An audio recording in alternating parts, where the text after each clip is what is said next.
वसुधैव कुटुम्बकम्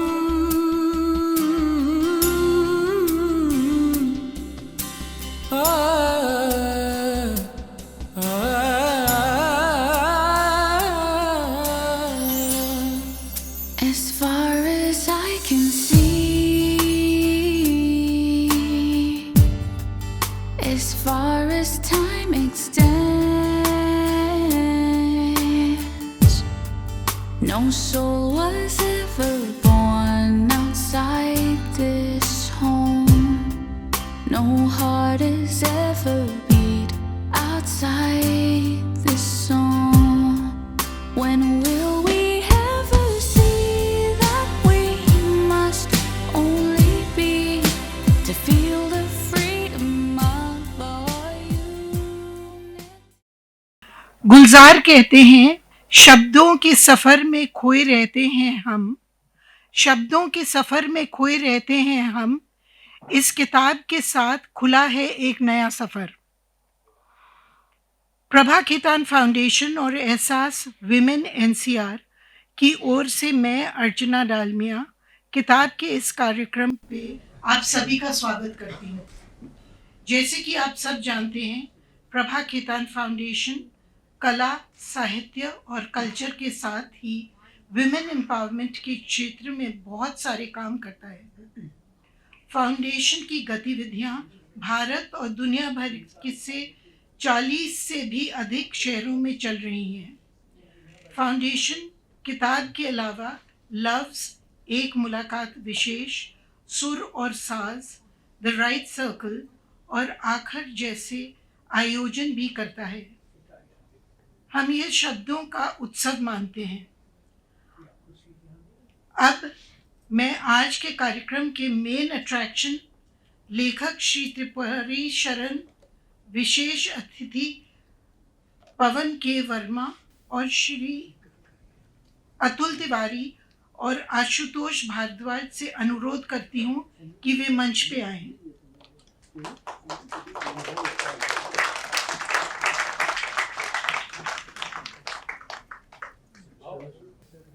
मैं दिल्ली की एहसास विमेन करुणा गोयनका और हमारी एसोसिएट प्रभा खेतान की एसोसिएट वंदना जी से भी पवन जी के लिए एक जोरदार तालियां हो जाए।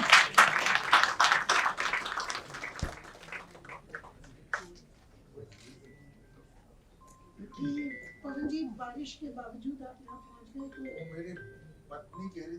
और वंदना जी हमारी प्रिय एसोसिएट, प्रभा खेतान फाउंडेशन की एसोसिएट, प्लीज मंच पे आ जाएं। हमारी एग्जीक्यूटिव ट्रस्टी आनंदिता चैटर्जी और नीलिमा डालमिया आधार से भी मंच पे आने का अनुरोध करती हूँ।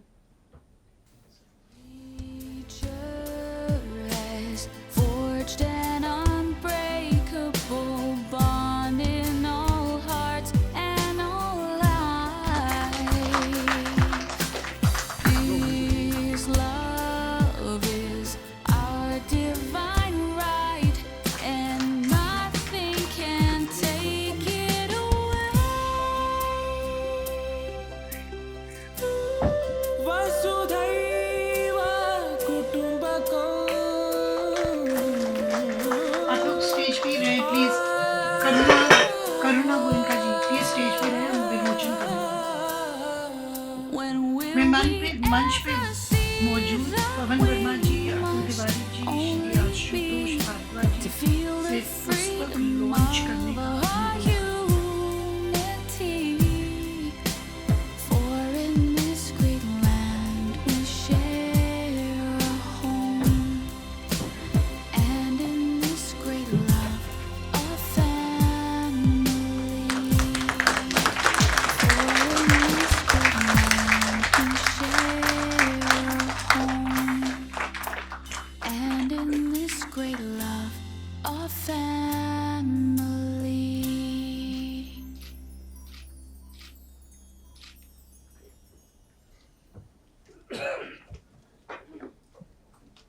मैं लेखक त्रिपुरारी शरण जी को उनकी मधुपर माधोपर का घर के लिए लॉन्च के लिए बधाई देती हूँ।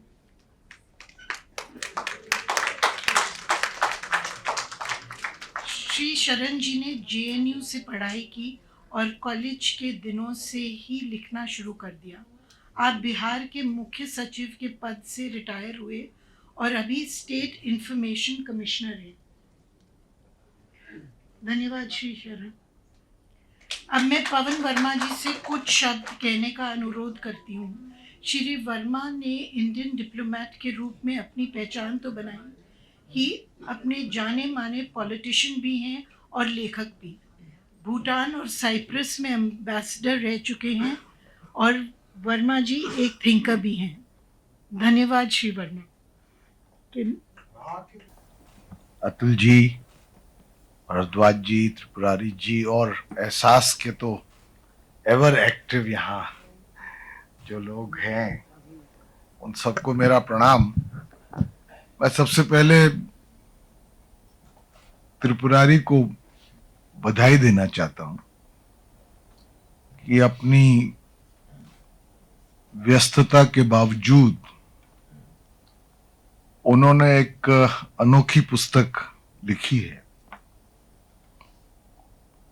इसका जिक्र उन्होंने मुझसे पटना में किया था, क्योंकि मैं जब पटना में होता हूं तो एक बार उनके घर जरूर हुआ आता हूं और उन्होंने कहा कि वो लिख रहे हैं।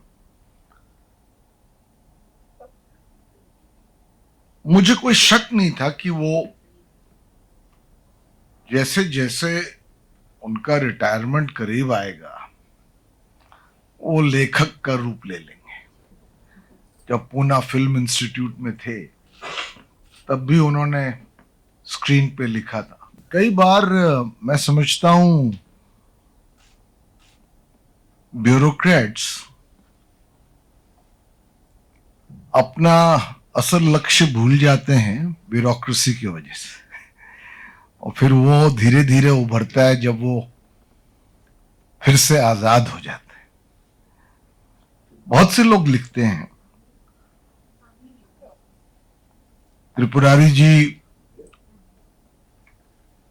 को मैं तब से जानता हूं जब वो पूना फिल्म इंस्टीट्यूट में थे, उसके बाद बड़े सफल डीजी दूरदर्शन रहे और बिहार में मुख्य सचिव की भूमिका निभाई। और अब वो, मेरी उनसे ये सिफारिश होगी कि वो इंफॉर्मेशन कमिश्नर का जॉब छोड़ दें और फुल टाइम लेखक बने, फिल्म बनाएं, स्क्रिप्ट लिखें। उनकी अनोखी जोड़ी है जो उनकी पत्नी है सुजाता जी, वो भी बड़ी प्रतिभाशाली हैं। उनकी पुस्तक जो बायोग्राफी उन्होंने जयप्रकाश नारायण पे लिखी है, वो मैंने जयपुर लिटरेचर फेस्टिवल में उनके साथ उसका विमोचन किया था। किताब अनोखी इसलिए है कि मैंने जिस शिद्दत से इसको पढ़ना चाहा, मुझे वक्त नहीं मिला। मैं देश के बाहर था, पुस्तक भी थोड़ा सा लेट आई और आते ही मेरी व्यस्तता इतनी बढ़ गई कि मैं कभी कभी, जब आदमी सोचता है कि इसको बहुत आराम से और विस्तृत रूप में पढ़ेंगे तो वो समय नहीं मिलता है। पर ये अपने आप में मुझे अनोखी लगी, क्योंकि जो सारी जुबानी है वो एक कुत्ते के मूक एक अनुभव से एक पूरा कैनवस पेंट हुआ है बिहार के बदलते तस्वीर और इतिहास का। और वो बिहार को ऐसे जानते हैं और उसमें क्या क्या परिवर्तन हुए हैं। ये गलियां मेरा बचपन यहां से गुजरा है, कहानियां जो सुनी थी यहां पे सोती। तो वो इस पुस्तक को लिखने में पूरी तरह से मैं समझता हूं उनके पास ये क्षमता थी, क्रिएटिविटी तो है ही है, बट मुझे लगता है कि किसी और ने शायद इतनी महत्वपूर्ण टिप्पणी एक जिंदगी पर, एक जीवन शैली पर जो बदलती चली जा रही है, और ये कई पीढ़ियों की कहानी है, एक कुत्ते की नजर से, और वो इस तरह से लिखा है कि वो अटपटा बिल्कुल नहीं लगता। जहां तक मैंने पढ़ा है अभी, अटपटा नहीं लगता, बल्कि उसमें एक दर्द है और उसमें विस्थापित होने का एक आभास है। और हम कई बार सोचते हैं कि जानवर जो है वो शायद पूरी तरह से अनुभव नहीं करता एक बदलती हुई जीवन शैली को, पर त्रिपुरारी जी, हमारे घर में 5 कुत्ते, 4 आपके हैं, तो मैं देखता हूं कि वो बेजुबान होते हुए किस तरह से, एक तरह से इंटरनलाइज करते हैं उनके इर्द गिर्द क्या हो रहा है। बिहार एक ऐसा प्रदेश है जहां बदलाव हुआ भी है और नहीं भी हुआ है। 2 स्तर पे कभी कभी मुझे लगता है, मैं हमेशा तो वहां रहता नहीं, फिर भी जाता हूं, कि एक बिहार बिल्कुल एक मॉडर्न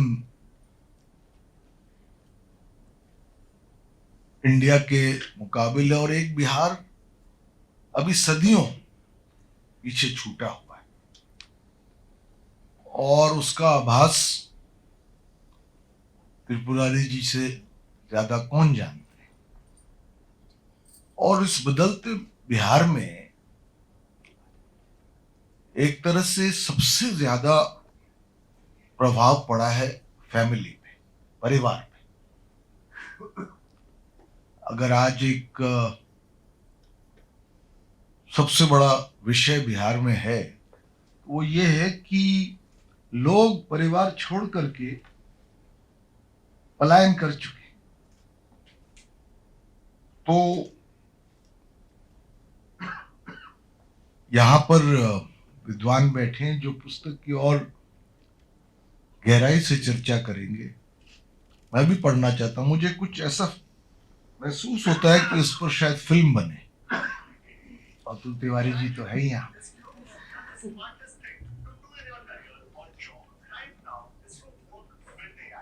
ये भी कोई विमोचन कर रहा है। तो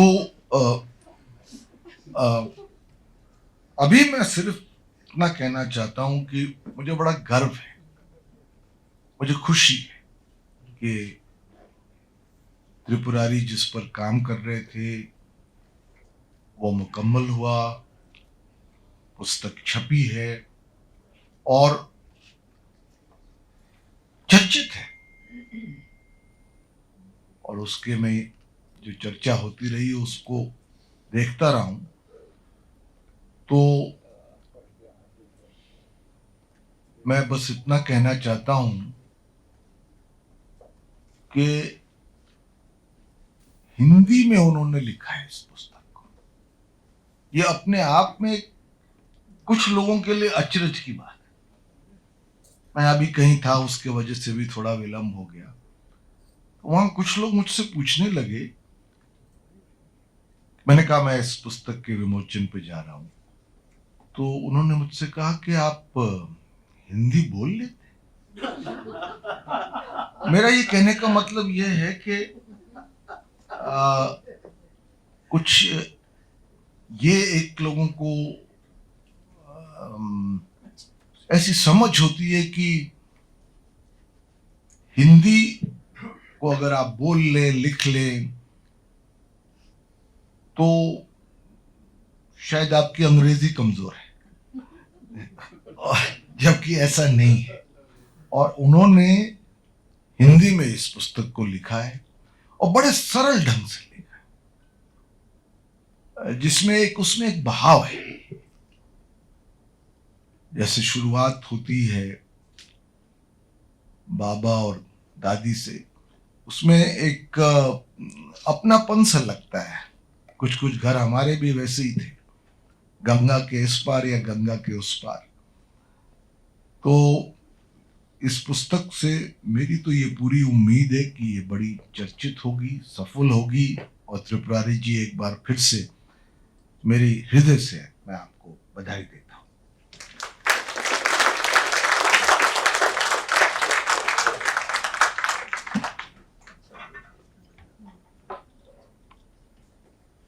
बहुत बहुत धन्यवाद पवन जी, आपने इतनी खूबसूरता से इसके बारे में बात की है कि मेरा ख्याल है सब लोग जो कुत्तों से प्यार करते हैं वो इसको ज़रूर पढ़ेंगे।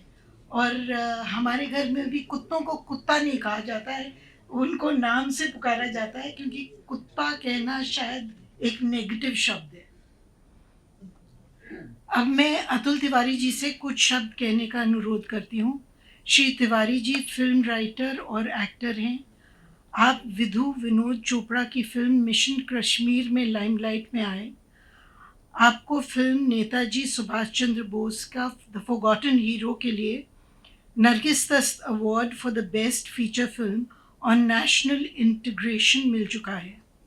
आइए।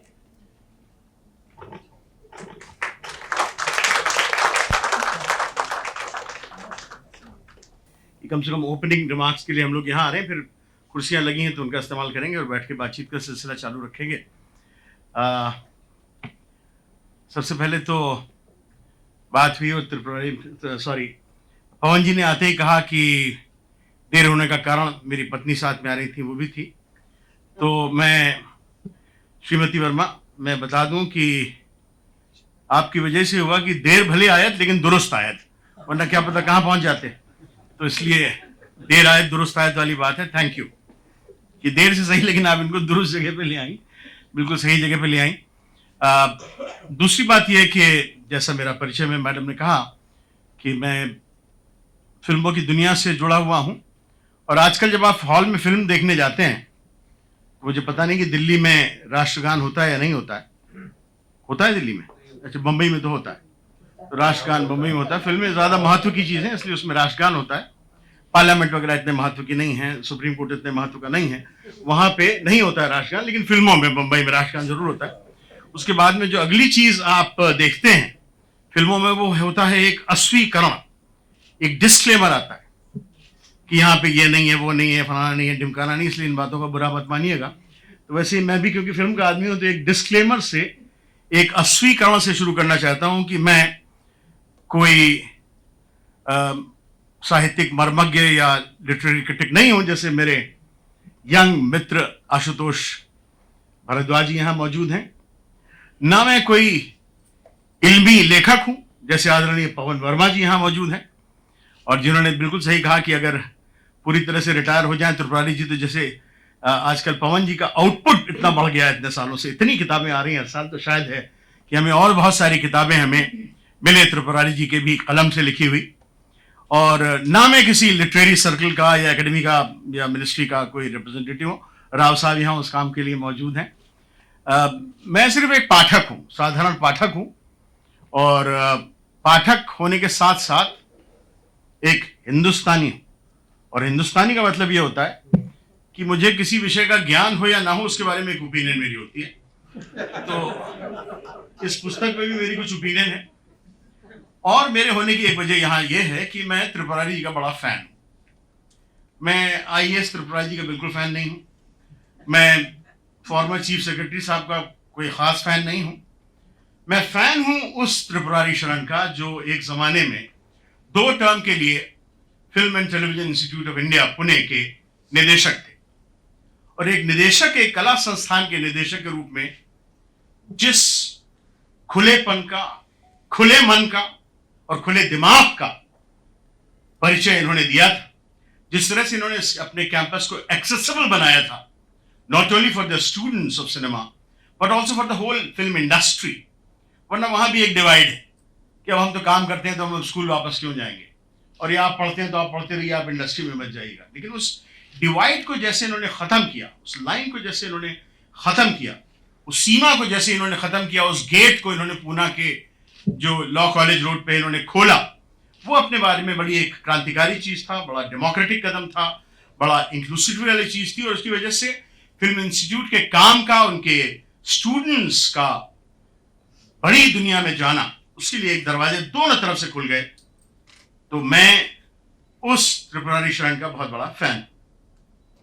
तो इसलिए जब मुझे पता चला कि एक नॉवेल त्रिपुरारी जी ने अपने जीवन का पहला उपन्यास लिखा है, तो मैंने पढ़ा और उस पर जो कुछ भी मुझे महसूस हुआ, वो उस पर उनसे भी मेरी कोई अभी तक बात नहीं हुई है और भी किसी से नहीं हुई है। तो आज उनसे और आपसे एक साथ ही कहा कि चलो एक ही तीर में दोनों निशाने कर लेते हैं, तो उनसे भी अपना रिएक्शन दे दूं, आप लोगों से को भी अपना रिएक्शन दे दूं, इसलिए मैं यहाँ मौजूद हूँ। And thanks to Prabha Khaitan foundation, जिन्होंने मुझे यहाँ आने का किराया भी मुहैया करा दिया, तो मैं यहाँ पे और आसानी से आ गया, वरना शायद अपना किराया खर्च करके आना पड़ता। इसलिए थैंक्स अनिंदिता जी आपका, और यहाँ पे एहसास के कंट्रीब्यूशन का भी मुझे बहुत एहसास है। और thank you Sujata ji for having me here. इसके अलावा जो किताब पे और बातचीत होनी है, तो मेरे ख्याल से वो फिर कुर्सियों का भी कुछ इस्तेमाल करेंगे, and then we'll have a free-wheeling discussion on the book and more things about the book. But as an opening remark, this was my disclaimer is here. Thank you. बहुत बहुत धन्यवाद तिवारी जी। आपने किताब की चर्चा को इतना इंटरेस्टिंग बना दिया है, जो अब अभी करेंगे उसके बारे में बता के। अब मैं श्री आशुतोष भारद्वाज जी से भी कुछ कहने का अनुरोध करती हूँ। ये बायलिंग्विस्ट जर्नलिस्ट हैं, ऑथर हैं, लिटरेरी क्रिटिक हैं। भारद्वाज जी के एकलौते ऐसे पत्रकार हैं जिन्होंने लगातार 4 वर्ष तक रामनाथ गोयनका पुरस्कार से, जिसे रामनाथ गोयनका पुरस्कार से नवाजा गया है। आपकी कई पुस्तकें पब्लिश हो चुकी हैं। भारद्वाज जी, आप सबका धन्यवाद यहाँ बुलाने के लिए। चूंकि अतुल तिवारी जी ने एक शब्द का प्रयोग किया था, साहित्य आलोचक, कुछ मैम ने भी यह कहा, तो मैं छोटा सा एक अनुभव या अपना मैं साझा करना चाहूँगा कि आलोचना आज के समय में बहुत ही जोखिम भरा काम है। शायद पहले भी रही होगी, वो कभी आसान नहीं थी। G.H. हार्डी को जानते हैं, बड़े महान मैथमेटिशियन, उन्होंने कह दिया था ये तो दोयम दर्जे के लोगों का काम है, बड़ा काम होता है मूल रचना लिखना। और ये एक बड़ी धारा चली आ रही है जो मानती है कि मूल रचना या कविता, कहानी, उपन्यास लिखना बड़ा काम है, आलोचना छोटे लोगों का काम है जो वहाँ तक पहुँच नहीं पाते हैं। हो सकता है उनकी बात में दम भी हो शायद। इसके बरक्स एक वह धारा भी है जो मानती है कि वो कहीं से कम बौद्धिक रचनात्मक कर्म नहीं है।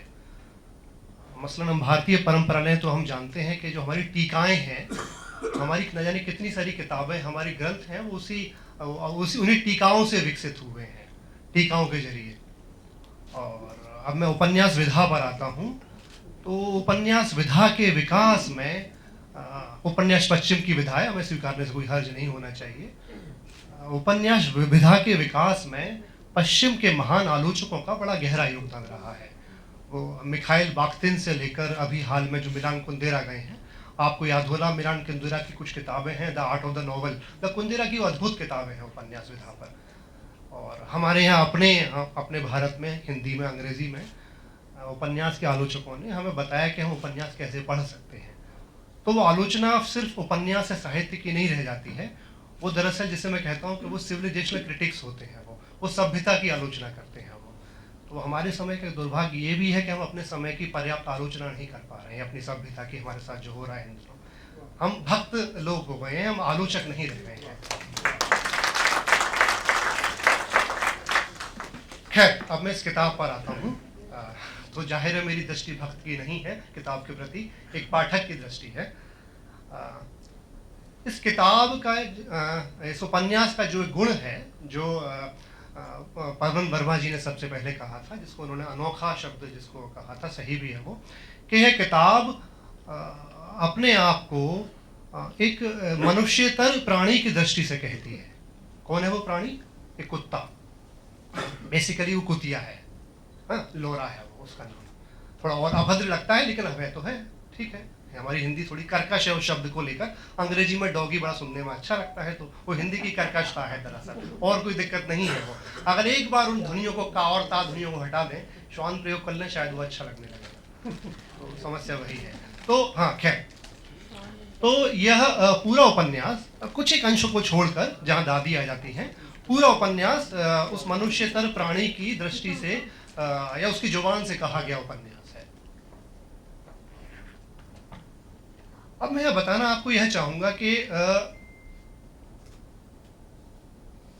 कोई उपन्यास जिस दृष्टि से कहा गया होता है उसका बड़ा महत्व है। मतलब वो प्रथम पुरुष में है, द्वितीय पुरुष में है, मनुष्य की दृष्टि से है। यह उपन्यास जो मैंने बताया उसको उसकी दृष्टि से है। आपको याद होगा, शायद हम सबने यहाँ पढ़ा होगा एनिमल फार्म, हाँ, एनिमल फार्म, जॉर्ज ऑरवेल का।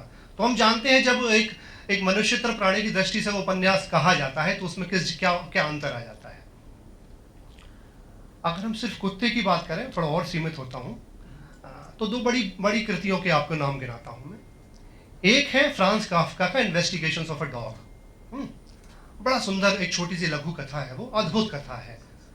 तो काफ्का एक कुत्ते का इस्तेमाल करते हैं, और जब वो अपनी दृष्टि से दुनिया को देख रहा है तो आख्यान में दुविधा आती है, दुविधा जिसे एम्बिग्विटी कहते हैं, एब्सर्डिटी आती है। आख्यान बड़ा जटिल बन जाता है, वो एक गहरा नहीं रहता फिर वो वहां। एक और ऐसा उपन्यास है, कई सारे हैं लेकिन जिसका मैं जिक्र करूंगा वो है वर्जीनिया वुल्फ का फ्लश। इसका जो नायक है उसका नाम फ्लश है। वो एक बड़ी भारी कवयित्री हैं, उनका पालतू कुत्ता है, और वह अपनी दृष्टि से अपनी जो कवयित्री, उनका नाम एलिजाबेथ है शायद, हाँ एलिजाबेथ है, उनके जीवन को सुनाता है और अपने इर्द गिर्द के जीवन को सुनाता है। तो वुल्फ का जो उपन्यास है उसकी भाषा अगर आप देखें कि वुल्फ के अन्य उपन्यासों से अगर तुलना करके देखें तो वहां आते आते वो भाषा बड़ी मुलायम हो जाती है, बड़ी नाजुक हो जाती है वो, और आप महसूस कर सकते हैं कि यहाँ गद्य बदल रहा है। मैं इस बात पर आग्रह करना चाहूंगा, जो दो उदाहरण दिए, कि गद्य बदल जाता है, भाषा बदल जाती है, संवेदना परिवर्तित हो जाती है। आप महसूस कर सकते हैं कि यह एक मनुष्यतर प्राणी की दृष्टि से लिखा गया, कहा गया आख्यान है। इस उपन्यास में माधोपुर का घर में, कम से कम जितना मैं देख पाया, ऐसा नहीं होता है। माधोपुर के घर, इस उपन्यास के जो आख्या की भाषा है, जो लोरा की भाषा है, वह भाषा बदलती नहीं है। जैसा मैंने कहा कि इसमें कुछ अंश दादी सुनाती हैं, तो आप, जिसे अंग्रेजी में कहते हैं सीमलेस फ्यूजन, आप यहाँ से वहाँ बगैर किसी झटके के, बगैर किसी रप्चर के, बगैर किसी खंडन के आप जा सकते हैं। आपको महसूस नहीं होगा कि भाषा, स्वर, दृष्टि, संवेदना, बोध इत्यादि इत्यादि परिवर्तित हुई। अगर वहाँ यह न लिखा हो हेडलाइन, उसमें शीर्षक में, कि लोरा का व्याख्यान या दादी का व्याख्यान, आपको नहीं पता चलेगा एक बात को कि ये, क्योंकि दोनों ही स्त्रियां हैं, लोरा और दादी, हाँ दोनों, मतलब स्त्री भाव उसमें कहा जा रहा है, वो स्त्रीलिंग में, मैं कहती थी, मैं देखती थी, तो आपको शायद तुरंत पता भी नहीं चलेगा। जैसे एक उदाहरण देता हूं मैं, एक इसमें बड़ी गहरी पंक्ति आती है, दूध का अपना समाज शास्त्र और अर्थशास्त्र है। अब इसमें उपन्यासकार आगे बतलाते हैं कि किस तरह दूध बेचने का काम है, उसका अपना एक समाज शास्त्र है। कुछ खास जातियों के पास ही खास किस्म की भैंस होंगी, खास किस्म की गाय होंगी। तो यह जो अद्भुत पंक्ति है, जो गहरी बड़ी, यह भी उसी लोरा के शब्दों से आती है। वो तो बताना ये चाह रहा हूं कि मैं, भाषा बदलती नहीं है। मैं ये नहीं कह रहा कि उसकी सीमा है, हो सकता है उसका स्वभाव भी हो, मैं अभी उपन्यासकार से जानना चाहूँगा कि ऐसा क्यों होता है, क्या ये सायास था? और अगर ये सायास था तो मेरा प्रश्न होगा, जहाँ से हम शुरू करेंगे इतना कहकर, लोरा को बतौर आख्यायक चुनकर आपको क्या हासिल हुआ? लोरा को बतौर आख्यायक बनाकर आपने उस उपन्यास में ऐसा क्या अर्जित किया जो आप बगैर लोरा के नहीं कर सकते थे? धन्यवाद।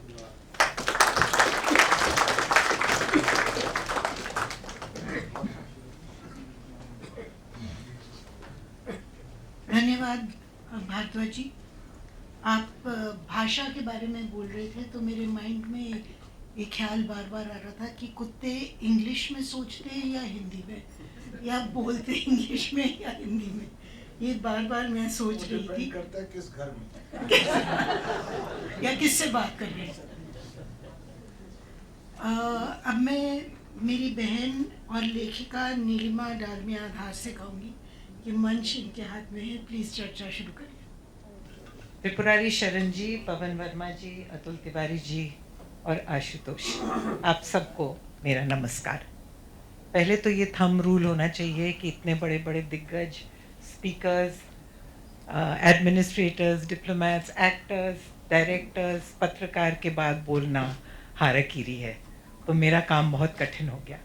लेकिन इस चर्चा को शुरू करने के पहले एक वाक़या आपको बताती हूँ। आज से 5 साल पहले पटना में, जो कि आज मुझे त्रिपुरारी जी ने याद दिलाया, मैं अपनी किताब कस्तूरबा को कलम के सत्र के लिए पटना गई और त्रिपुरारी जी मेरे भाग्य से उस वक्त ऑडियंस में थे।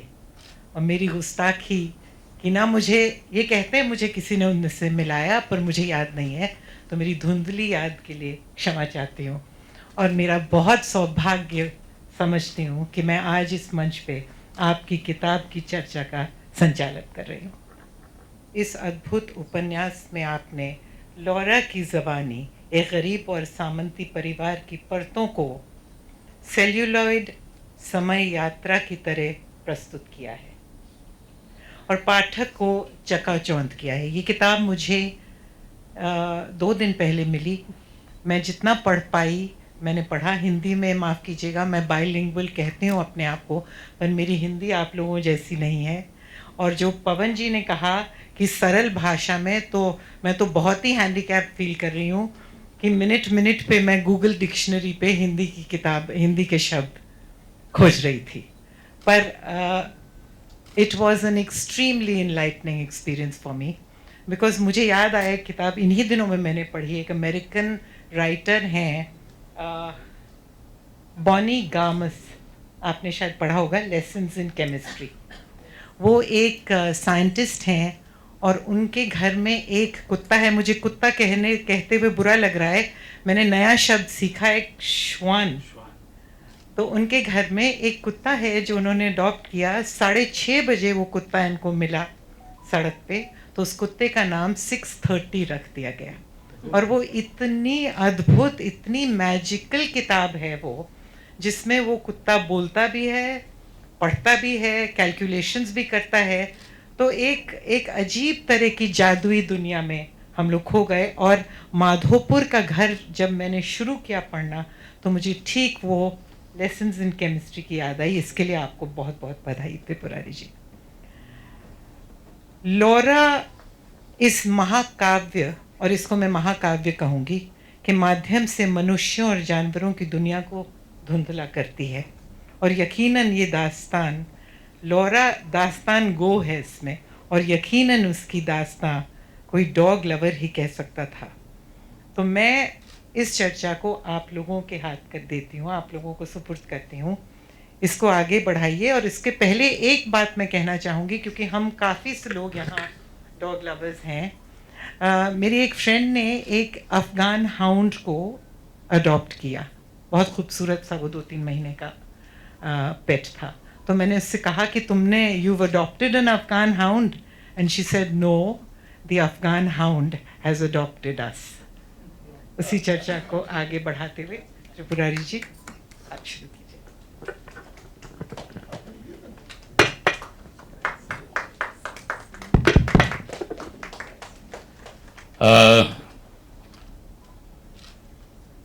नीलिमा जी बहुत बहुत धन्यवाद, आपने जो कुछ भी कहा उसके लिए। और मेरे सभी मित्रगण, पवन वर्मा जी, अतुल तिवारी जी, आशुतोष जी, सब लोगों को आज के इस कार्यक्रम में आने के लिए पहले तो मैं धन्यवाद देना चाहूँगा।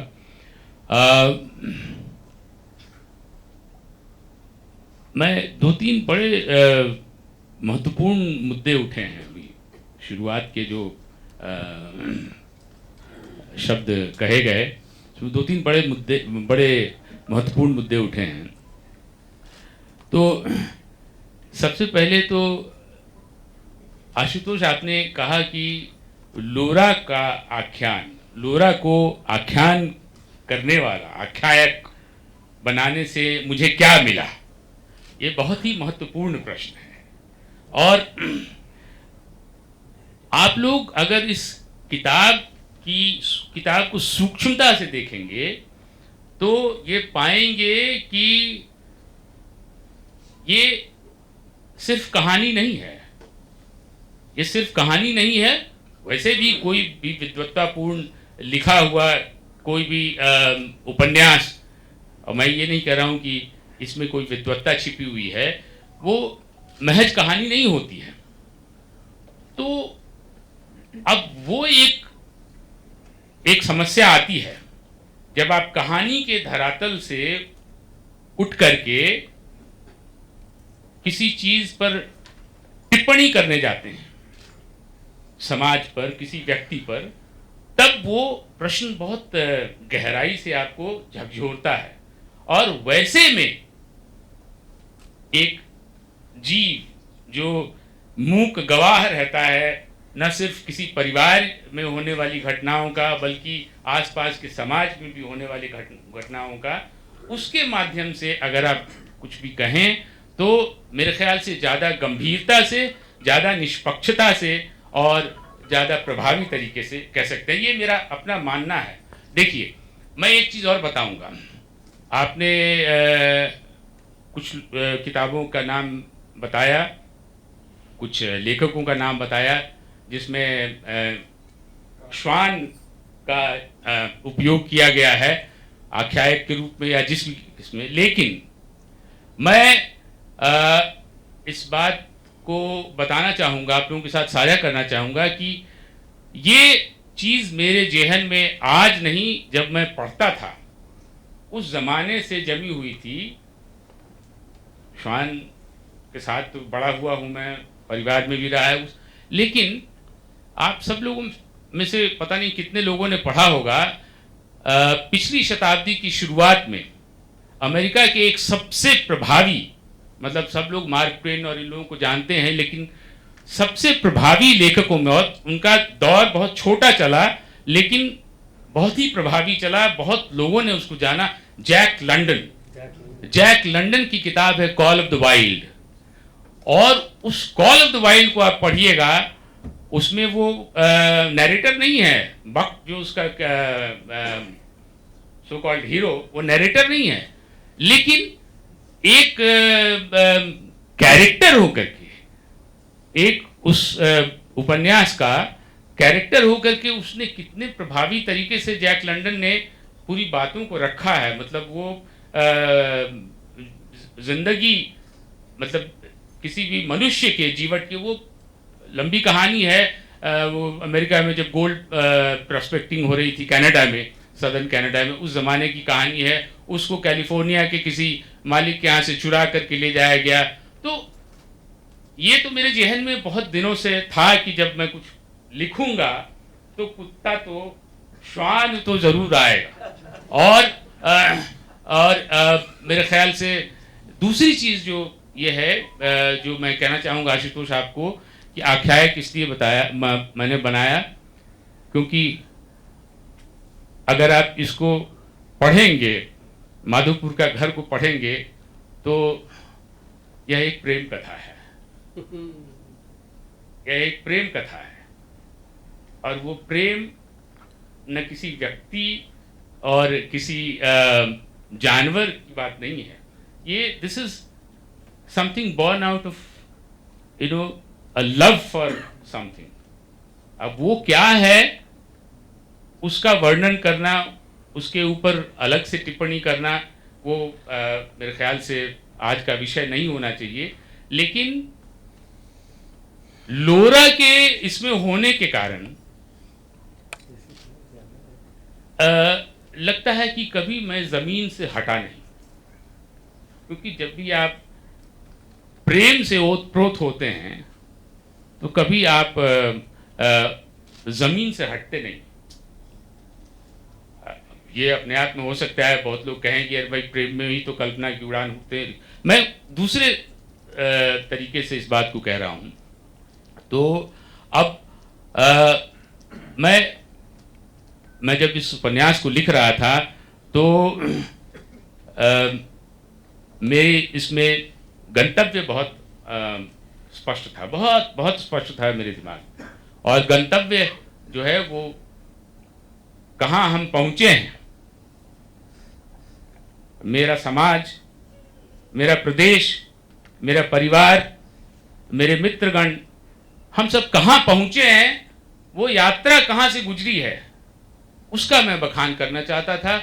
और उसमें मेरे ख्याल से निमित्त के रूप में मुझे जैसा लगता है कि कहानी सुनाने के साथ साथ लोरा जो है वो बहुत सफल भी होती है। हेलो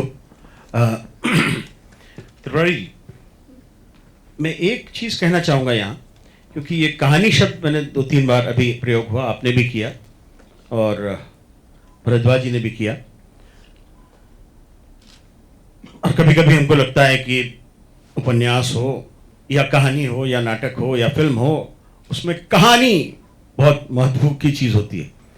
लेकिन मुझे सच पूछिए आप, तो आपके उपन्यास की मुझे एक चीज़ जो बहुत अच्छी लगती है कि इसकी कहानी क्या है, ये 2 शब्दों में नहीं बताई जा सकती। जैसे हम जब पिक्चर देख के आते थे ना, तो घर के बुजुर्ग पूछते थे कि बेटा क्या कहानी क्या है, और फिर हम उनको 2.5 घंटे की फिल्म की कहानी 3.5 घंटे में सुनाते थे। तो इसमें कहानी यानी जो थ्रेड जो है ये, और थ्रेड के ऊपर माले लगे, फूल लगे होते हैं, उससे एक माला बनता है कि 2 पीला 1 लाल 1 सफेद, 2 पीला 1 लाल 1 सफेद, एक क्रमिक रूप से एक चलती जाती है कहानी। इसमें मुझे ज्यादा लगता है कि ये थ्रेड से ज्यादा आपने जिस तरह फूलों को एक फॉर्मेशन में सजाया है, इसमें ऐसी क्रमिकता नहीं है कि 2 लाल 1 सफेद 1 पीला, 2 लाल 1 सफेद 1 पीला, इस तरह आपने नहीं सजाया। आपने उसको एक अलग तरह से सजाया है इस गुलदस्ते को, और उसमें वो कहानी का थ्रेड इतना इंपॉर्टेंट नहीं है, क्योंकि ऐसी कोई अर्थ शैटरिंग चीज नहीं होती है, लेकिन जो होता है वो सब महत्वपूर्ण है। उसको 2-4 शब्दों में कहना कि माधवपुर का घर की कहानी क्या है, ये कहना बहुत मुश्किल होगा अगर किसी को यह टास्क दिया जाए। लेकिन उसकी अपनी खूबसूरत उस पुष्प गुच्छ में है, ना कि एक माला में है जिसमें कहानी नाम का एक धागा यहां से वहां तक पिरोया हुआ है। ऐसा मुझे लगता है आपके उपन्यास के बारे में। मैं 100% सहमत हूं आपके इस विश्लेषण से अतुल। और महज कहानी कहना तो मेरे उपन्यास का उद्देश्य था नहीं, तो इसलिए आपने जो कुछ कहा है वो नब्ज आपने पकड़ी है, इसमें कोई शक नहीं है। और मैंने कहा कि मेरा उद्देश्य था, उद्देश्य मेरे सामने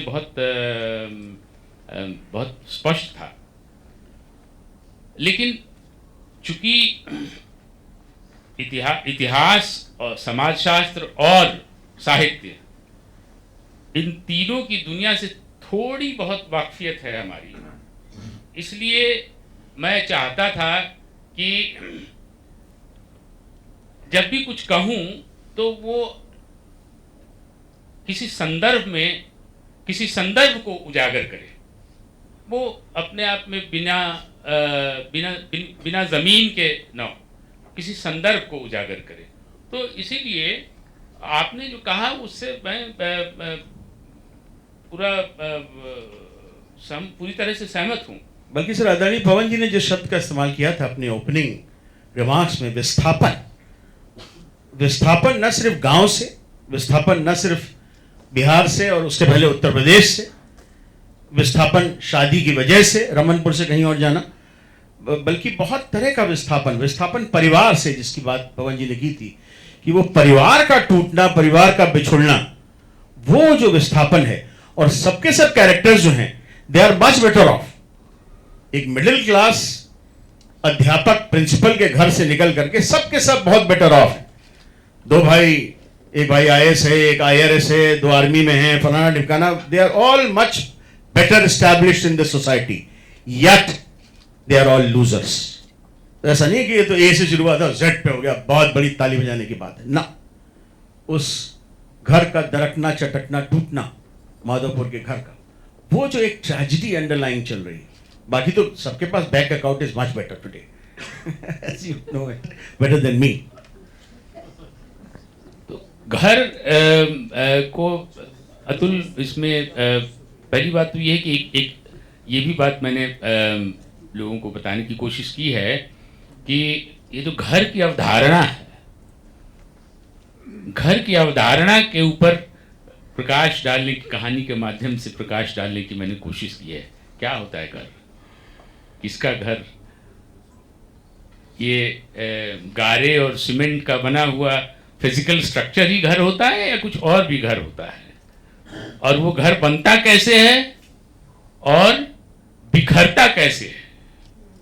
टूटने की बात मैं नहीं कर रहा हूं, बिखरता कैसे है?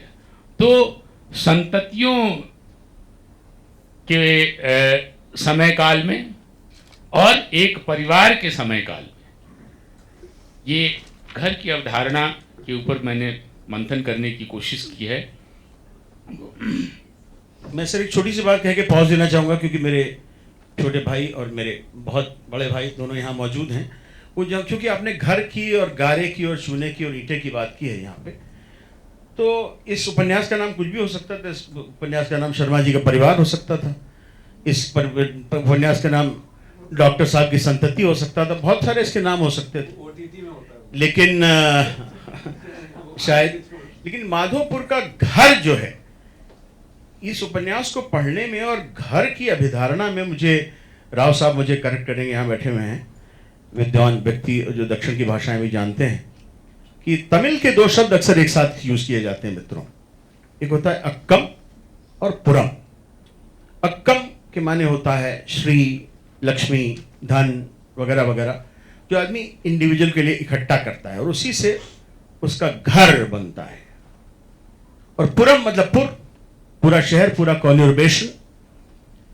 लेकिन ये माधोपुर का घर जो है, ये शर्मा जी की कहानी नहीं है, ये डॉक्टर साहब की संततियों की कहानी नहीं है, ये इस अक्कम के साथ साथ, घर के साथ साथ पूरे पुर की कहानी है, पूरे एक युग की कहानी है, पूरी एक राजनीति की कहानी है। ये उपनिवेशवाद और सामंतवादी भारत के आज़ाद होने और नई व्यवस्थाओं से एडजस्ट करने की कहानी है। ये लोगों के आगे बढ़ने और जीतने की कहानी है, फिर भी हार जाने की कहानी है। तो ये सिर्फ एक घर की कहानी नहीं है दोस्तों, ये एक पुर की कहानी है, ये एक नगर की कहानी है, एक प्रदेश की कहानी है, एक देश की कहानी है ये। और ऑफ कोर्स साथ साथ एक खानदान के उत्थान और पतन की कहानी है, और उसमें पले हुए कुत्तों की कहानी तो है ही, वो भी बहुत जरूरी है, क्योंकि कुत्ते भी तभी पलते हैं जब खानदान के पास पहले अपने खाने की एक रोटी होती है, तब वो आधी रोटी वाला कुत्ता पालता है, और जब खुद वो केक खाता है तब कुत्ते को बिस्कुट खिलाता है, वरना नहीं पालता है। और उसके बहुत और भी सामाजिक कारण होते हैं।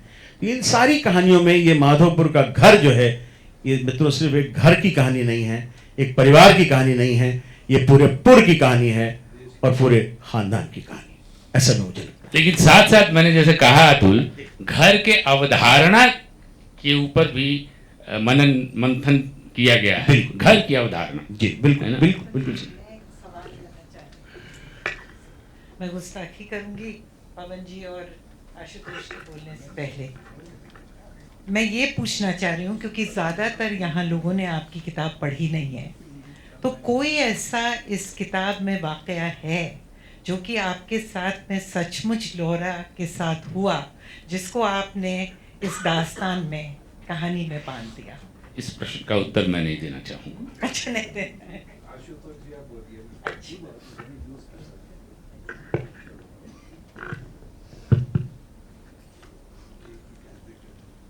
कहानी की भी बात हो रही थी कि कहानी नहीं है, तो ये बात तो मैं उसको ऐसे कहना चाहूँगा कि एपिसोड्स हैं।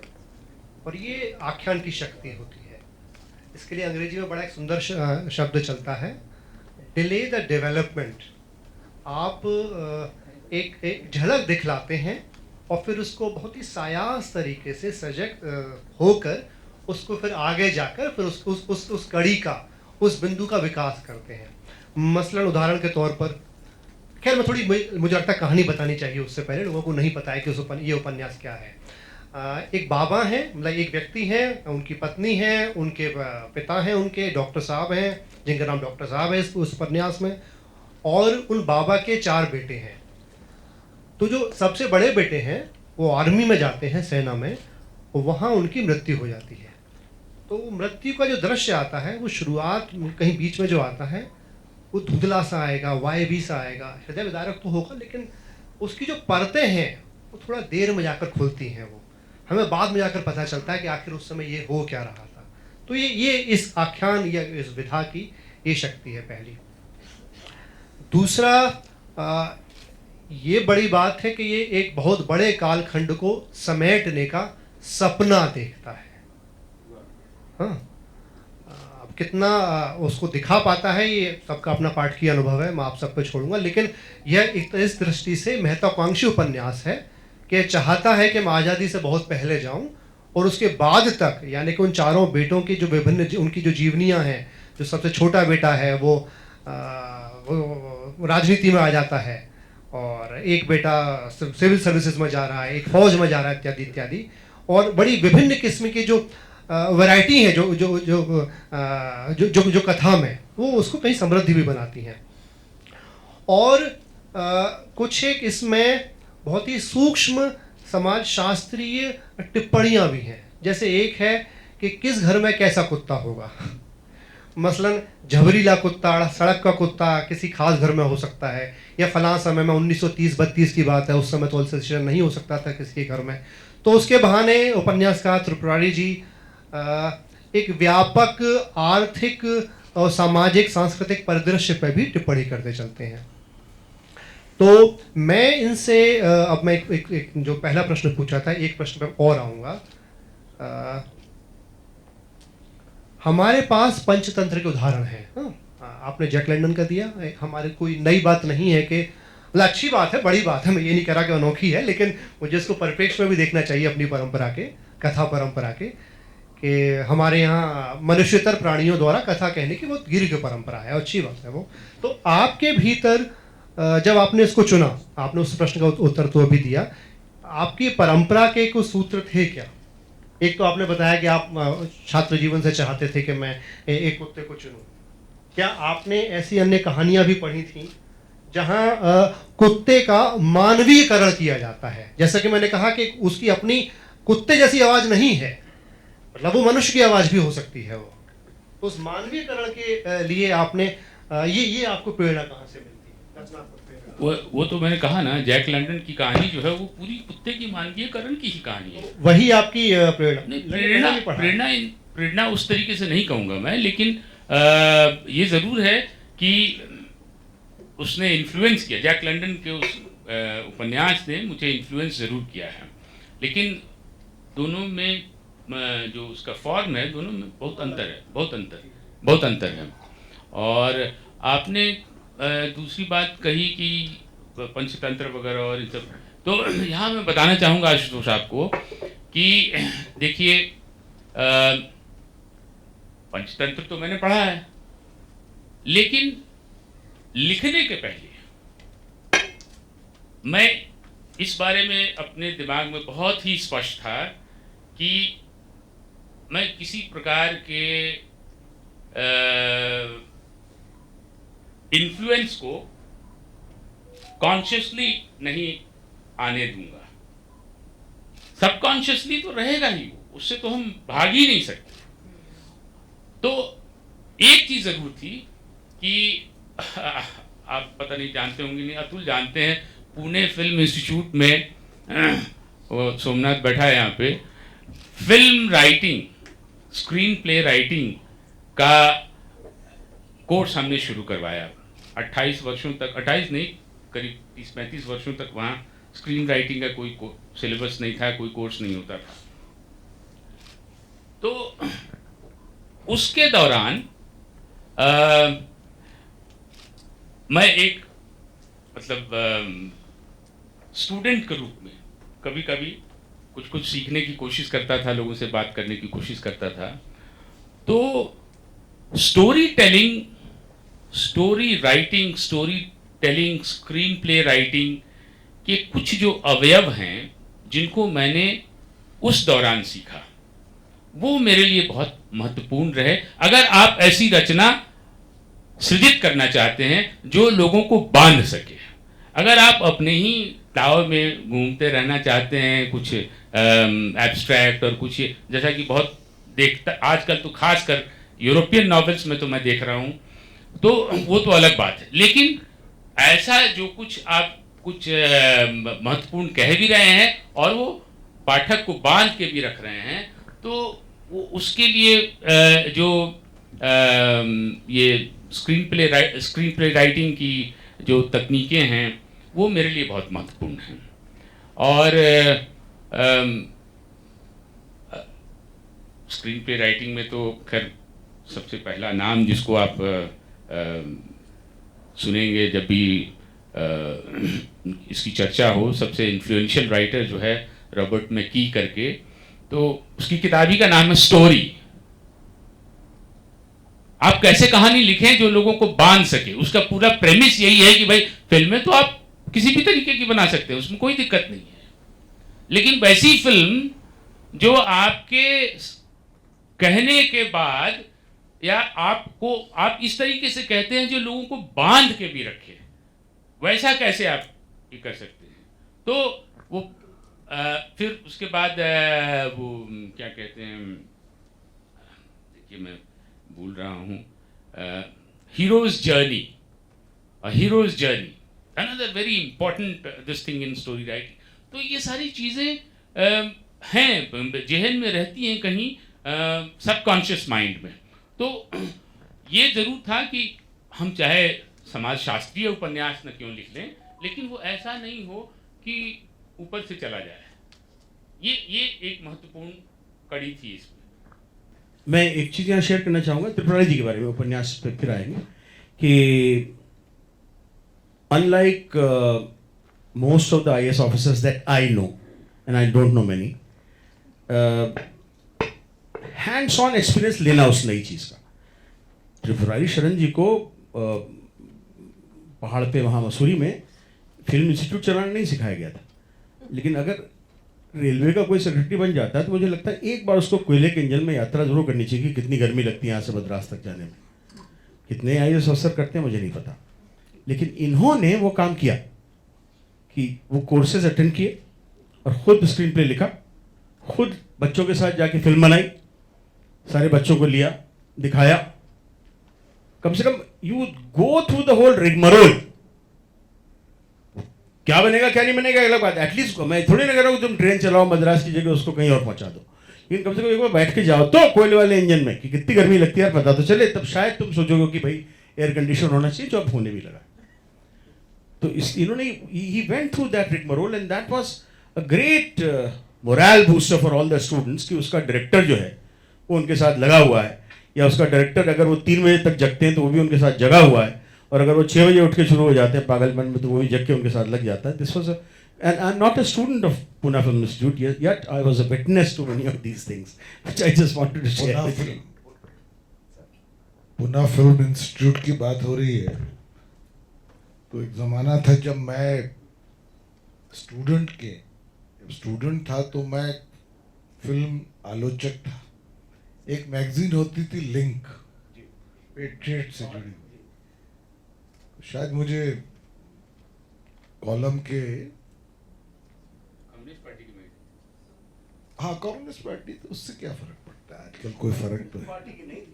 हाँ उसमें तो मैं जब जाता था फिल्म देखने और फिर उसका हर हफ्ते क्रिटिक लिखता था, तो इंटरवल में वो कोका कोला और समोसा वगैरह दिया जाता था क्रिटिक को, और मैंने एक स्क्रीन प्ले भी लिखा और मेरी उत्सुकता हो गई कि मैं फिल्म्स में चला जाऊं। अब now this is mid very early 70s। तो मैंने एक दिन अपनी मदर को कहा कि मैं अप्लाई कर रहा हूँ पूना। तब तक आप निदेशक नहीं थे।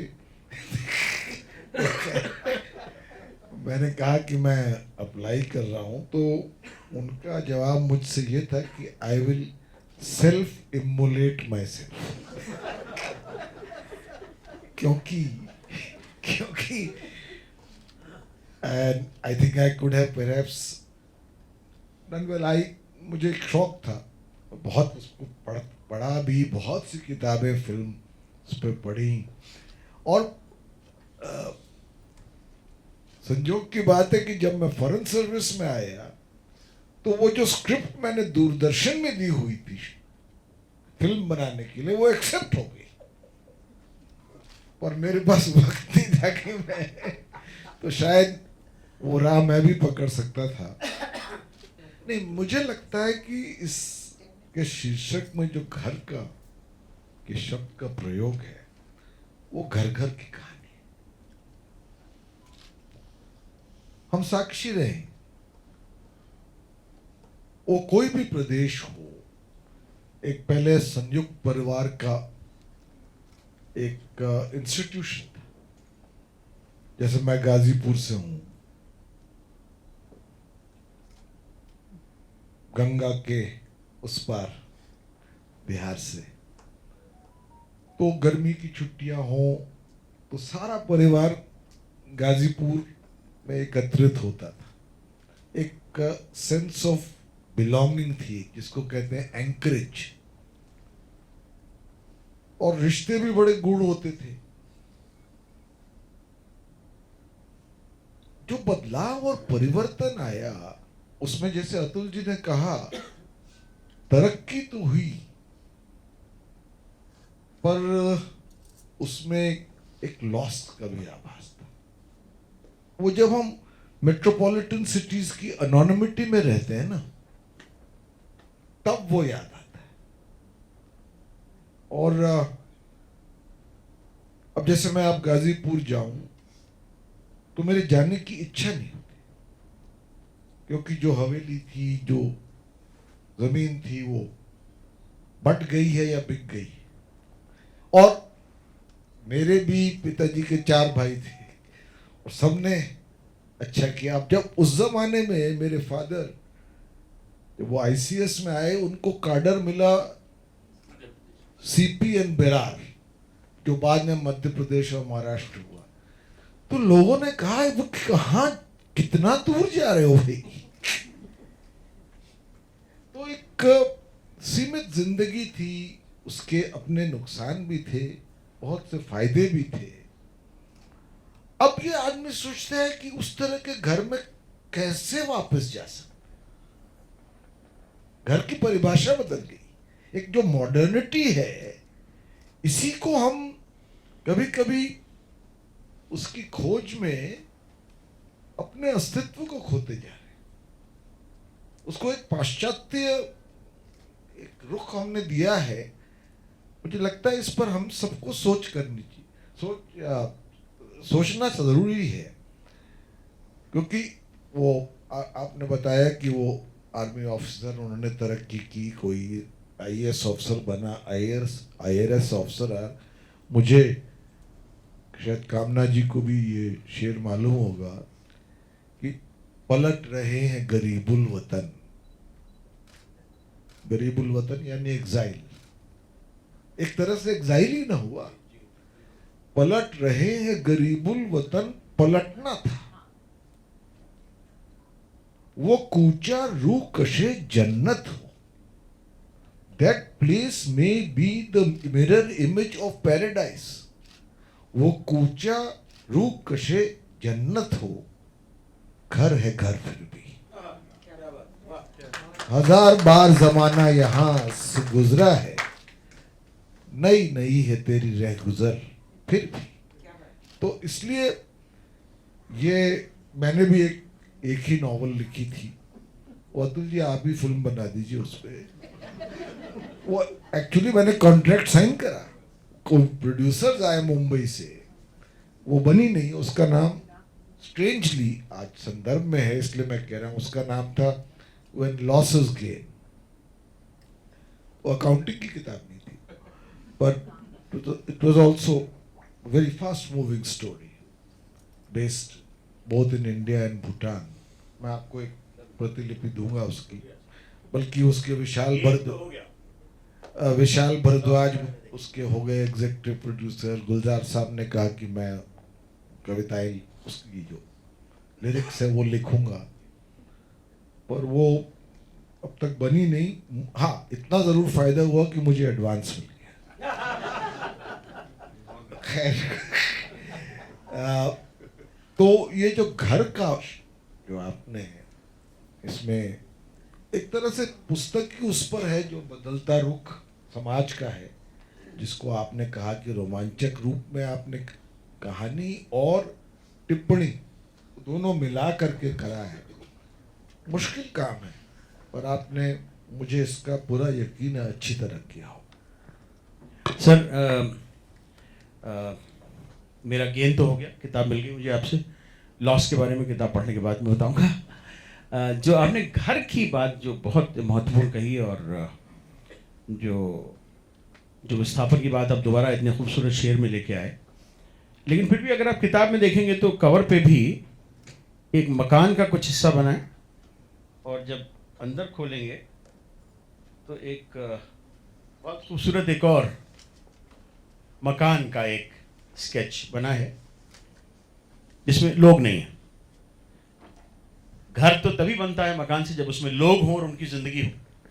एक चीज इंटरेस्टिंग मुझे दिखाई देती है त्रिपुरारी जी की किताब में, कि यहाँ पे माधवपुर का जो उच्च मध्यवर्गीय घर है, जिसके बारे में पूरी किताब है, और इसमें रहने वाले परिवार के बारे में, घर और मकान दोनों की बात अब मैं कर रहा हूँ दोस्तों। तो वो मकान जिसकी तस्वीर इसमें छपी है, और वो घर जिसके लोगों का इसमें वर्णन है, चाहे वो मनुष्य हो, और जैसा कि बड़ा खूबसूरत वर्ड जो यहाँ पे भरद्वाज जी ने यूज़ किया कि मनुष्यतर प्राणी हो, दोनों हमको देखने को मिलते हैं। इसके अलावा हम आपको और भी कई इंटरेस्टिंग मकान और घर दिखाई देते हैं आपके यहाँ, जैसे कि लौरा के पर बाबा, लौरा के बाबा की और दादा की तो कहानी है। लौरा वो मादा श्वान या वो बिच या वो कुतिया जो भी कहें उसको, उसके पर बाबा जो डॉक्टर साहब हैं, उनका जो घर है जो बिशुनपुर में है, जो नील कोठी वाला घर जो है, जो पहले कभी किसी अंग्रेज का हुआ करता था। दादी जी का रमनपुर का महलनुमा प्रासाद, ये भी बड़ा जरूरी है। मल्लाहों के जो बिल्कुल समाज के मलिन वर्ग से आए हैं, उनके भी घरों का और मकानों का जो वर्णन आपने जिस तरह से किया है, तो अलग अलग राइट फ्रॉम अ महलनुमा घर टू एक जंगल में बनी नील कोठी जो कभी किसी अंग्रेज की थी, जिसकी बनावट बिल्कुल अलग है, जिसकी जिंदगी बिल्कुल अलग है, प्लस एक उच्च मध्य वर्गीय घर और बिल्कुल निम्न वर्गीय घर भी हमको इसमें देखने को मिलते हैं। तरह तरह के घर, तरह तरह के मकान हमको इसमें देखने को मिलते हैं। और लेकिन मजेदार बात जो उस उपन्यास में मुझे लगती है, जैसे मैंने कहानी के बारे में कही थी, कि इन सभी घरों का जो क्षय और क्षर है, जो क्षरण है और जो क्षय है इन घरों का, वो कोई बड़े ऐसे ड्रामेटिक तरह से नहीं होता कि 9/11 की बिल्डिंग गिर पड़ी, या कि हरिद्वार के सामने आजकल रोज हम लोग देखते हैं, टीवी खोलते हैं, घर गिरा बह गया पानी, या कि अभी हमारे रायगढ़ में महाराष्ट्र में जो हुआ है, आया ऊपर से पत्थर गिरे 2-4 और उसके ऊपर मिट्टी आई, घर दब गया, और कह रहे हैं 23-27 लोग मरे हैं, लेकिन 88 का पता ही नहीं अभी कहाँ है, वो भी 2-4 दिन में आ जाएंगे। तो ऐसा कुछ इसमें ड्रामेटिक नहीं होता, बल्कि इन घरों का क्षय और क्षरण जो होता है वो उसी तरह शनय शनय धीरे धीरे होता है, जैसे कि बिशुनपुर के घर का जिक्र है, जो नीलहा कोठी जो है उसका जिक्र है कि बाढ़ के बाद उसकी जड़ों में जो पानी लग गया है और जो उसकी बुनियादें गल गई हैं, उससे कैसे धीरे धीरे घर वो गिर जाता है। एक जगह जरूर ड्रामेटिक बात होती है, जब सन 34 का भूकंप आता है, तो उसमें जरूर बिहार के भूकंप में वो रमनपुर वाली जो महलनुमा कोठी है उसका काफी हिस्सा गिर जाता है। उसको तो एक ड्रामेटिक इवेंट एक दिन का मान सकते हैं, लेकिन उसके अलावा सारे घरों का फिजिकल और ह्यूमन और ह्यूमेन क्षरण जो है वो धीरे धीरे वैसे होता है कि पानी लग के गल रहे हैं, और इसी तरह जितनी मृत्युएं हमें दिखाई देती हैं इस उपन्यास में, वो भी किसी ऐसे नहीं होती कि हार्ट अटैक हुआ और कोई मर गया ड्रामेटिकली। कैंसर से धीरे धीरे गल के मरते हुए हमने देखा है पर बाबा जी को, डॉक्टर साहब को। उसी तरह सेरिब्रल इन्फार्क्ट से धीरे धीरे मरते हुए हमने देखा है बाबा जी को। कुत्तों को भी हमने धीरे धीरे गल के मरते हुए देखा है। ऐसा नहीं कि एक दिन में कुत्ता अचानक मर गया, किसी कुत्तों को भी हार्ट अटैक होते हैं by the way। लेकिन ऐसा नहीं है कि कोई अचानक मर गया या कोई रेल के नीचे आके धक्के मर गया, कोई मोटर के नीचे आके मर गया। ये सब चीज़ें उपलब्ध हैं उपन्यासकार के पास में, मगर उनका भी जो क्षय है वो धीरे धीरे वो क्षय रोग की तरह होता है। And that's where I find it very interesting. There is a certain quietitude, there is no dramatic धड़ाम in the novel. There is a certain quietude which is very Chekhovian, because I am a student of theatre. I don't know nothing much about the literature, as I said in my proviso in the beginning itself. कि वो जो है वो बड़ा चेकोवियन है, जिनके बारे में कभी स्टेनिस्लॉवस्की साहब ने कहा था कि Chekhov often expresses his thoughts not in speeches but in pauses and in between the words and lines. तो बड़ा एक क्वाइटिट्यूड के साथ इन सारी चीज़ों का टूटना, इन चीज़ों का गिरना, कोई ऐसी ड्रामेटिक चीज़ नहीं होती है। एक मौत और होती है बड़े बेटे की उमंग की, पता ही नहीं चलता क्यों हो गई, कैसे हो गई। पोस्टमार्टम के बाद भी पता नहीं चलता क्यों हो गई। वहाँ भी ऐसा कुछ नहीं है कि वो नागालैंड में पोस्टेड था तो लड़ने गया और तो लोगों ने घेर लिया, और कुछ भी हो सकता था, बहुत कुछ ड्रामेटिक हो सकता था। लेकिन उस ड्रामा से लेखक यहाँ पे कहीं कहीं बचता है और क्वाइटली निकलता है। ये मुझे बड़ी एक स्ट्रॉन्ग पॉइंट इस उपन्यास का लगता है। Young man, you have not spoken for. हम रैप अप कर देते हैं, आप सबके प्रश्नों का इंतजार है। तो इसी मृत्यु पर मैं एक थोड़ा सा और जोड़ देता हूँ बस में, फिर हम प्रश्न ले लेंगे।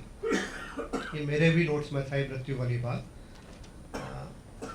कुत्तों की मृत्यु पर एक जेम क्विट्सी का नॉवल है डिस्ग्रेस, उसका जो आखिरी हिस्सा है वो उसी थीम विषय पर है कि कैसे कुत्ते धीरे धीरे करके मरते हैं, और कुछ इस तरह से फिर उनकी मृत्यु होती है कि आप उस मृत्यु के आदी होते जाते हैं। जो नायक है वहाँ का वो आदी हो जाता है। तो मृत्यु का आदी होते जाने से बड़ी विडंबना या बड़ा सत्य या बड़ा भीषण सत्य शायद हमारे जीवन का क्या हो सकता होगा। तो जैसे जैसे आप इस उपन्यास को आप बढ़ते जाते हैं, एक के बाद एक दूसरी मृत्यु से गुजरते जाते हैं, तो आपको लगता है कि कहीं ना कहीं आप उस विकराल सत्य को भी उद्घाटित होते देख रहे हैं अपने सामने कि हम मृत्यु के आदी होते जा रहे हैं। तो डिस्ग्रेस के उस नायक की पंक्तियाँ, वो नायक की छवि उमड़ती है कि वो इतना क्रू, इतना निर्मम, इतना ठंडा हो जाता है कि वो पहले शुरुआत में तो वो जब कुत्ते को लेकर वो इनकैप्सुलेटर होता है, उस मशीन में डालने से हिचकता है, लेकिन फिर उसे कोई संकोच नहीं होता, कोई भय नहीं होता। तो मृत्यु उसी तरह आती है, धीरे धीरे कर सबको समेटती हुई उपन्यास में वो चलती चली जाती है। महारानी आप लोगों ने देखा है कि नहीं? महारानी सीरियल देखा है ना? तो अतुल तिवारी जी के भाव भंगिमा जो है, उससे आप कल्पना कर सकते हैं कि महारानी में इन्होंने क्या किया होगा। इंटरेस्टिंग बात यह है, जो बिल्कुल सही बात कही भरद्वाज साहब ने यहाँ पे, कि भारत में पुराणों से लेकर के और दंत कथाओं तक, लोक कथाओं से लेकर के और जातक कथाओं तक जो है वो जानवरों के बोलने की, सोचने की, कहानी में एक्टिव हिस्सा लेने की एक उन्होंने शब्द यूज़ किया था, दीर्घ परंपरा। मुझे पता नहीं दीर्घ है कि नहीं है, लेकिन कम से कम पुरातन जरूर है, क्योंकि दीर्घ होने के लिए उसकी कॉन्टिन्यूटी बहुत ज़रूरी है, जो बीच में मुझे दिखाई नहीं देती है। इसलिए मैं दीर्घ शब्द से एग्री नहीं करता हूँ, मैं पुरातन परंपरा से डेफिनेटली एग्री करता हूँ, क्योंकि बीच में मुझे मेडिवल पीरियड में नहीं नज़र आती, मुझे मॉडर्न पीरियड में भी नहीं नज़र आती है, जब तक कि आदरणीय कृष्णचंद्र जी की एक गधे की आत्मकथा नहीं आ जाती है, जहाँ पे कि कोई जानवर, जो मनुष्य इतर की बात हो रही है, मैं सिर्फ कुत्ते की बात नहीं कर रहा हूँ, मनुष्य इतर पात्र जब एक्टिवली हिस्सा लेते हैं तो वो एक गधे की आत्मकथा ही आती है। उसके पहले मुझे तो नजर नहीं आता, और मैंने पहले इसीलिए प्रोविजो बोल दिया था कि मैं अक्लमंद आदमी नहीं हूँ, लेकिन फिर भी वहाँ भी, लेकिन थोड़ा सा, क्योंकि वो एक व्यंग्य का उपन्यास है, तो उसमें वो कार्टूनिश गधा है और वो कार्टूनिश कमेंट्स करता है, सारे समाज के ऊपर कमेंट्स करता है। अभी हाल में एक फिल्म आई थी जोया अख्तर की लिखी हुई थी, उसमें से सिर्फ एक चीज़ जावेद अख्तर साहब ने लिखी थी। वो एक फिलोसोफर कुत्ता है इस परिवार में, जो बीच बीच में कमेंट्स मारता रहता है, दिल धड़कने दो नाम का। तो उसमें सिर्फ जावेद साहब से कुत्ते के डायलॉग लिखवाए गए थे और कुछ नहीं लिखवाया गया। उनसे कहा दिया था, बाबा आप और कुछ नहीं लिखेंगे पापा, आप सिर्फ कुत्ते के डायलॉग लिखेंगे, क्योंकि कुत्ता ही फिलोसोफर है यहाँ। वो बीच बीच में कमेंट्स मारता रहता है, वो नरेटर नहीं है। अनलाइक एक गधे की आत्मकथा जहाँ वही बोलता है वही बात करता है। लेकिन जैसा आप वेस्ट में, जैसा आपने बिल्कुल सही कहा था भरद्वाज साहब, कि एक बहुत बड़ी परंपरा रही है, मॉडर्न वेस्ट की मैं बात कर रहा हूँ। मॉडर्न वेस्ट में एक परंपरा रही है, जहाँ तक मुझे लगता है, जिसकी शुरुआत होती है टॉल्स्टॉय के उपन्यास से, हॉलस्टॉमा स्टोरी ऑफ ए हॉर्स से, जो मैंने बचपन में पढ़ी थी प्रगति प्रकाशन की सस्ती किताबों में। घोड़े की आत्मकथा जो थी, जो हॉलस्टॉमर, जहाँ पूरी घोड़े की बात थी और कैसे एक घोड़े की ज़िंदगी, और जब वो रेसेस जीतता है तो कितना प्यारा है, और बाद में धीरे धीरे क्या होता है, और बाद में जंगल में जाके कैसे वो भूख से प्यास से तड़प के मरता है। तो उसके मरने से भी कहता किसी को ज़िंदगी मिलेगी, और तुरंत एक वुल्फ की फैमिली आती है, और वो मादा वुल्फ जो है, जिसने कई दिनों से खाना नहीं खाया, वो बहुत सारा गोश्त उसका पेट में भर के ले जाती है, और पेट में भर के वो उसको वो करते हैं ना, जो क्या कहते हैं, जहाँ के हाफ डाइजेस्ट करके खाना खिलाते हैं, तो वो ले जाती है, और फिर उसमें से टुकड़े निकाल के 4 अपने बच्चों को जीवन देती है उसी घोड़े के। तो वो बड़ी इंटरेस्टिंग कहानी थी, ऐसा मुझे लगता है शायद 1866 की 1866 की कहानी थी, जो मुझे वेस्ट में पहली कहानी दिखाई देती है, जहाँ मनुष्योत्तर इतर लोग जो हैं वो उसमें हमको दिखाई देते हैं। वैसे एना सिवल का द ब्लैक ब्यूटी, अगेन एक घोड़े की कहानी, E.W. वाइट की स्टुअर्ट लिटिल, जॉर्ज ऑरवेल का आपने जिक्र किया ही है, काफ्का का और वर्जीनिया वुल्फ का आपने जिक्र किया। तो टॉल्स्टॉय की कहानी के बारे में एक बात कही गई दोस्तों, कि in Tolstoy story of a horse, story of a horse, he uses with an animal's perspective to expose the human irrationality.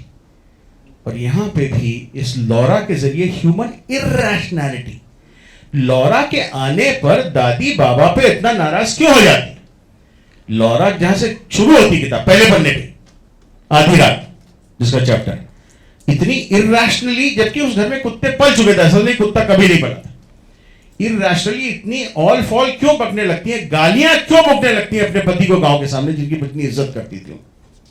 ये एक ऐसी चीज है जो कि बाबा मर जाते हैं, लॉरा भी मर जाती है, लेकिन इसका रहस्योद्घाटन नहीं हो पाता है। वो शायद पार्ट 2 के लिए बचा के रखा है त्रिपुरारी जी ने, जब हमें बताएंगे कि कट्टप्पा ने बाहुबली को क्यों मारा, वो दादी इर्रेशनल क्यों गई थी। लेकिन वो इर्रेशनल ह्यूमन बिहेवियर की बात जो है, अतुल जी, अब मैं अपना ओपिनियन बदलूंगा। मुझे नहीं लगता कि तुमने किताब को बहुत सूक्ष्मता से पढ़ा है। मैं कोशिश तो की, मैं बिल्कुल गलती कर सकता हूँ, लेकिन मैंने कोशिश तो की कि सूक्ष्मता से पढ़ूं। एक बात जो कही जा सकती है दोस्तों, कि जो एंथ्रोपोमॉर्फिज्म मतलब नॉन ह्यूमन कैरेक्टर्स में ह्यूमन ट्रेट्स, इसका इस्तेमाल जिस तरह से त्रिपुरारी जी ने किया है इस मादा श्वान के जरिए, कि नॉन ह्यूमन कैरेक्टर में ह्यूमन ट्रेट, ये अपने आप में लाजवाब है दोस्तों। खास करके आज के ज़माने में जहाँ की रिवर्स ट्रेंड चल रहा है, जहाँ की ट्रेंड बिल्कुल बरखिलाफ है। ट्रेंड ये है आज का कि इंसानों में जानवरों वाली कुव्वत, वहशत, बर्बरियत बढ़ती चली जा रही है। अगर आपको मेरी बात का यकीन ना हो तो आज का अखबार उठा के देख लीजिएगा, और तब भी यकीन ना आए तो मणिपुर के जंगलों में जाके देख लीजिएगा। बस इतने कहना था।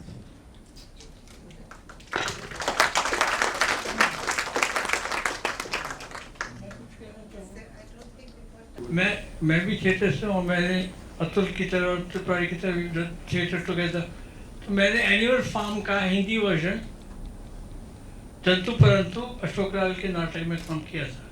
उस टाइम में वी वर ऑल एनिमल्स, तो उसमें कोई डिफरेंस नहीं था। जो इन्होंने आशुतोष ने जो एक पॉइंट रेज किया कि why is the animal speaking differently, is not speaking differently. मेरे दिमाग में एक ख्याल आया था कि because Laura I think Tripurari treated as a सूत्रधार, तो the whole story is told from her point of view. तो उसमें एन एनिमल का एक पेट इन द हाउस का सबसे बड़ा एडवांटेज ये है that can enter any rooms, go to any location, even if people are making love the dog can enter, there is no problem, people can change clothes also. So सबसे ज़्यादा जो था एक जो फैमिली के अंदर एक पेट है, that pet was had an insight into what was happening in the whole house, and therefore that point of view was brought out. I don't know whether Tripurari had that in mind. That's what came to me when I was reading the book. और वैसे मैं आपकी speech को record करने की कोशिश कर रहा था लेकिन उसमें कमर्शियल ब्रेक आ गया, कर नहीं पाया. So just one point, I had not said that why Laura is not speaking differently. I had merely underlined a fact that Laura doesn't speak differently. It appears that you No, I said it can be a स्वभाव or a Seema depending upon your reader's perspective. I merely underlined that there is a मानवीय करण of Laura. हमारा तो बस वो अतुल जी के last line जहाँ पे आपने एंड किया था ना कि मणिपुर के जंगल में जाकर के देख लीजिए, उससे पहले आपने कहा कि बार्बरिक और पाश्विक जो एनिमल के उसमें कहा था. तो मेरा ये कहना है कि इतिहास के क्रम में कभी भी किसी जानवर को बलात्कार करते हुए नहीं देखा गया. We have to wrap up this very, very interesting conversation on the book. Prabha Khetan foundation और अपने सहयोगियों की ओर से मैं आप सभी अतिथियों का हार्दिक आभार प्रकट करती हूँ.